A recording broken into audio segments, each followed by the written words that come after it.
കണ്ണ, ബിജു, ഷൈനി, സിമി എല്ലാവരും സുഖമല്ലേ? ഞാനതിൻ്റെ ഒരു പിക്ചർ ഞാൻ കാണിച്ചു തരാം. ഗൂഗിൾ എർത്തിലാണ്.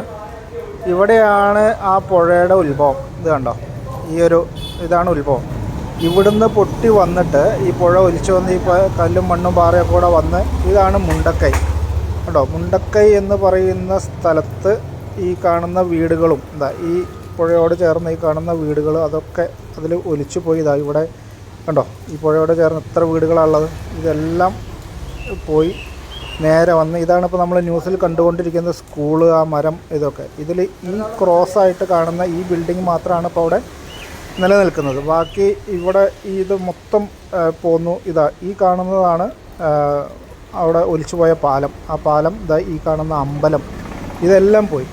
ഇത് പോയി അവിടുന്ന് നേരെ വന്ന് ഇത് കണ്ടോ, പുഴ വരുന്ന വരവ് കണ്ടോ, ഇതിലേ വന്ന് ഇവിടെയാണ് സൂചിപ്പാറ വാട്ടർഫോൾസ്. ഇത് കണ്ടോ, ഈ സൂചിപ്പാറ വാട്ടർഫോൾസ് അങ്ങോട്ട് ചാടിയിട്ട് നേരെ അങ്ങോട്ട് കണ്ടോ, താഴേക്ക് ആ ചാല് പോകുന്നത് കണ്ടോ. ഇതിലേ പോയി ഇവിടുന്ന് ഇങ്ങനെ പോയിട്ട് ഇത്രയും കിലോമീറ്റർ, പോത്തുകല്ല് കാണുന്നുണ്ടോ, ഇതുണ്ടോ, ഇത്രയും കിലോമീറ്റർ ഒഴുകി പോയിട്ടാണ് ആ ബോഡികൾ കിട്ടിയിട്ടുള്ളതെന്ന് പറഞ്ഞാൽ അതിൻ്റെ ഒരു ദുരന്തത്തിൻ്റെ വ്യാപ്തി എന്താണ്.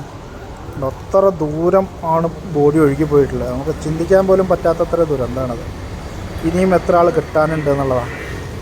വല്ലാത്തൊരു കഷ്ടം തന്നെ അല്ലേ.